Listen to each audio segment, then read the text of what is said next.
I'm making this video to spread the word about gender-based violence, or as we call it in the United States, domestic violence or domestic abuse. This is a incredibly important issue, and it's a important issue not just for women. 90% of people affected by partner abuse or gender-based violence are women, but it's also an issue for men. It is also an issue for men because we are often the perpetrators of this violence against women. So, as a man, I decided to do some research and I came up with 5 things that we as men can start to do to fight the issue of gender-based violence in our community. So, the first thing that we can do as men to fight this very serious issue is to take ownership of the issue as our own. So oftentimes, as a man, I think it's very easy to look at the issue of gender-based violence and say, oh, that's a women's issue. That's something that happens to them. And I'm not a part of it because I myself am not an abuser. Well, we are all part of the fabric of society, and men, as a piece of that fabric of society, have a responsibility to take action and have responsibility for other men and for the actions that other men commit.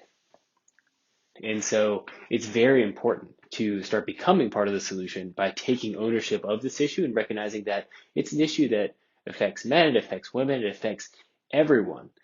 And we all have a responsibility to do something about it. So that's step 1. Step 2 is to get educated. So you can watch videos like this that talk about gender-based violence. You can start reading more about it online or in books. A really great book that I could suggest is Why Does He Do That? By Lundy Bancroft, who has worked with domestic abusers for many years and is a really informative book. For any man wanting to get more informed about the topic, I recommend that book. You can also watch some shows that have covered this topic in detail in the media. So those shows are things like MAID, which just came out recently on Netflix. Really interesting show about a woman who's being financially, emotionally, and physically abused and has to raise her child as a single mother because she had to escape from her partner and the kind of trials and tribulations that she goes through.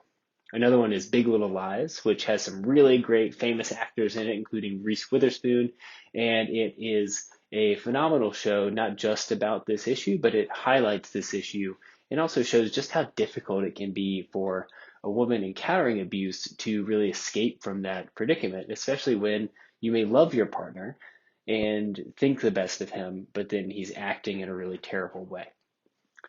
The other thing that I could recommend is the Orange Couch Conversations, which is part of what this vlog is about, is talking about the Orange Couch Conversations created by an organization out of South Africa called Truth and Reconciliation Conversations, or the Reflecting Freedom Network.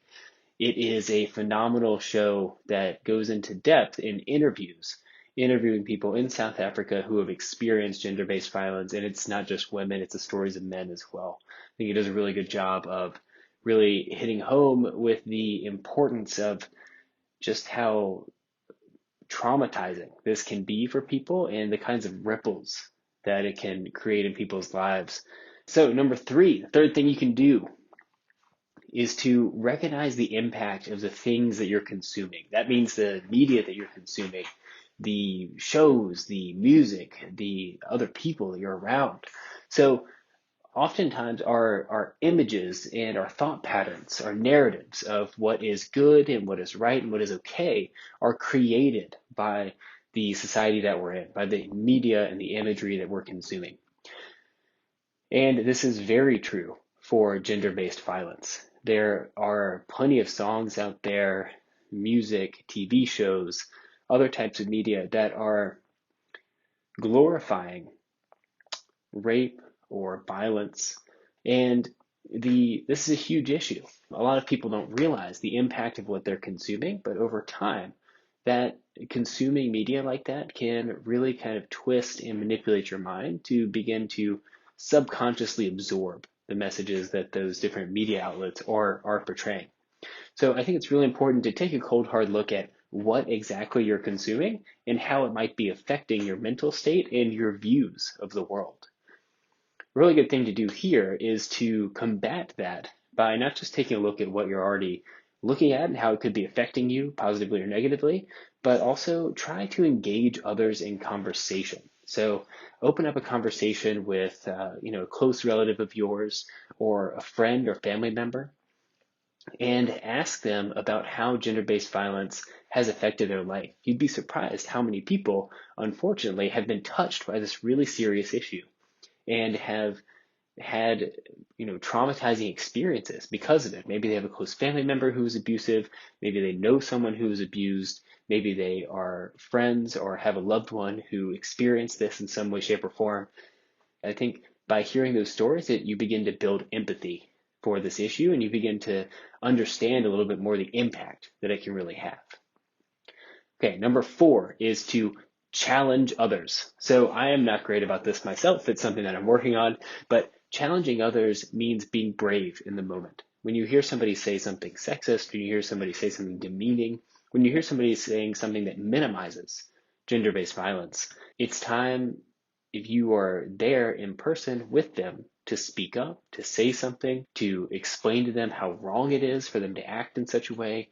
And one of the ways that I felt that's really helpful to begin challenging people's assumptions or behaviors in this area is to start with a question. Oftentimes, if you start with an accusation like, oh, you shouldn't do that, oh, I can't believe you said that, that can be a really negative thing because it can immediately start the conversation off on an aggressive note. If you start with a question, say, did you mean to say that? By saying it in a questioning tone, it can really call them out in a way that might make them more aware of their actions, but maybe won't lead to as much antagonism in the long run.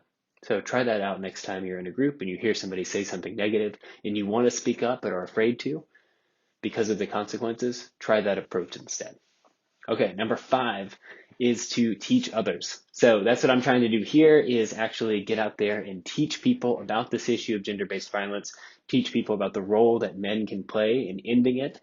And I think that it's really important once you gain the knowledge, not just sit on that knowledge and wait until somebody else does something about it. Teaching others about it is a great way to spread the word, to spread the impact, and to galvanize other people into action.